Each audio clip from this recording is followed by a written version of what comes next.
গণতন্ত্রের হত্যাকারী বলে নির্বাচন কমিশনকে কাঠগড়ায় তুলছে তৃণমূল কংগ্রেস। রাজনৈতিক স্বার্থে কেন্দ্রীয় এজেন্সিকে ব্যবহার করছে বিজেপি, এই অভিযোগও করছে বাংলার শাসক দল। কেন্দ্রীয় এজেন্সির প্রধানদের অবিলম্বে বদলির দাবিতে সরব তৃণমূলের নির্বাচন সদনের সামনে ধর্ণা ঘিরে ধুন্ধুমার দিল্লিতে। বিরোধীরা বলছে খবরে থাকতে ড্রামা, কিন্তু এ বাংলার চাকরি প্রার্থীদের প্রশ্ন, আমাদের ধর্ণা নিয়ে কি ভাবছে বাংলার প্রশাসন? প্রতিশ্রুতি পূরণের স্বাদ কবে পাবেন বাংলার বঞ্চিত চাকরি প্রার্থীরা? উঠছে এই প্রশ্ন। কৃষি ভবন হোক কিংবা নির্বাচন সদন, তৃণমূল ধর্ণায় বসলে পুলিশি বলপ্রয়োগ, বিরোধীদের কণ্ঠরোধের অভিযোগ তুলছে বাংলার শাসক দল। কিন্তু বিরোধী শিবির বলছে এই বাংলাতে রাতের অন্ধকারে 144 ধারা জুজু দেখিয়ে চ্যাংদোলা করে প্রিজন ভ্যানে তোলা হয় চাকরি প্রার্থীদের। চাকরি চেয়ে পুলিশের কামড় চোটে চাকরি প্রার্থীদের, বাসের তলায় লুকিয়ে বাঁচতে হয় চাকরি প্রার্থীদের। শান্তিপূর্ণ মিছিল থেকে গ্রেপ্তার হতে হয় চাকরি প্রার্থী সহ সংগ্রামী যৌথ মঞ্চের ভাস্কর ঘোষদের। চাকরি প্রার্থীরা কালীঘাট অভিযানে নামলে জামিন অযোগ্য ধারায় মামলাও রুজু হয় এই বাংলায়। প্রতিবাদী হলে হক আদায়ে পথে নামলে অতি সক্রিয় পুলিশ, অভিযোগ বিরোধীদের।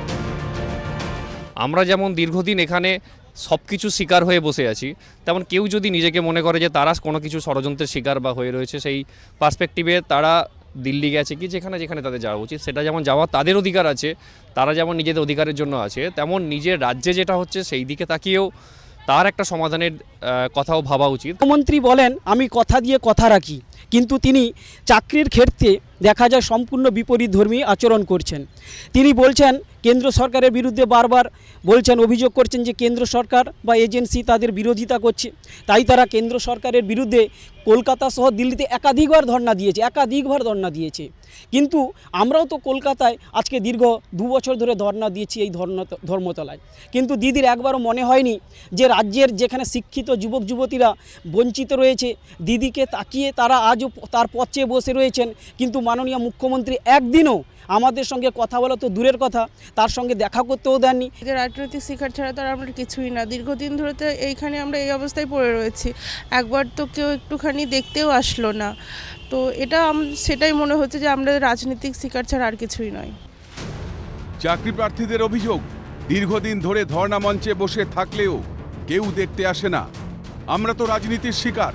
দিল্লিতে 144 ধারা জারি থাকা এলাকা থেকে পুলিশ ধর্ণা সরালে সুর চড়া তৃণমূলে, আর চাকরি চেয়ে পথে বসে থাকা যোগ্যদের জন্য স্পিক টি নট বাংলার শাসক দল। কখনো আইনি জটের দোহাই দিয়ে নিয়োগ সম্ভাবনায় জল ঢালা, কখনো আবার চাকরি আটকে থাকার জন্য বিরোধীদের কাঠগোড়ায় তোলা। এই প্রথাই গত 3-4 বছর ধরে চাক্ষুষ করছে বাংলা।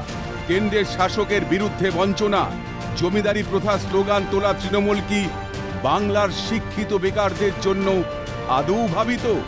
এই প্রশ্ন উঠছে বঙ্গ রাজনীতিতে। ক্যালকাটা নিউজ।